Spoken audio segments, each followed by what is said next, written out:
When I was asked yesterday if I would come on and speak to you, I thought, well, what is it that's been very important to me lately in my life? And it's been the subject of self-love. Well, actually, that's been important to me for years because I've lived my life in self-hatred. And people have said to me, so the most important thing is self-love. And I go, oh, great. Well, how do you do that? How do you love yourself? And through all the criticisms and the self-blame and the self-judgment, how do you get to self-love? And recently, I've been reading a book by Anita Morgiani called Dying to Be Me. It's telling her experience of a near-death experience and what she learned from it. And I've heard a lot about near-death experiences. My mother had a near-death experience, and that is when somebody passes from this world, they actually physically die, and they sometimes observe themselves here in this world after they've left their body, after their spirit is left. They show dead scientifically. They show that they've left their body, that there's nothing left. Their body shuts down. And a lot of them come back saying they've experienced a white light, that they've experienced God, that they've experienced grace, whatever it is.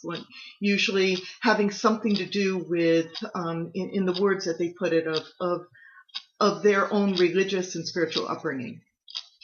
And Anita's book, she spoke about it not in terms of any of that.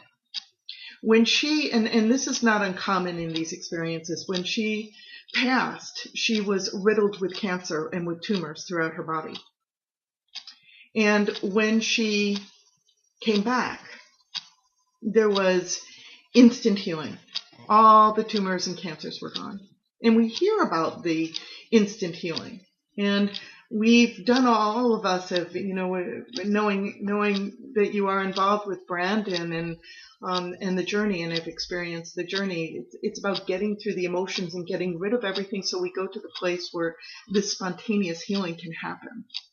And Anita described this as happening in her book, in her near-death experience.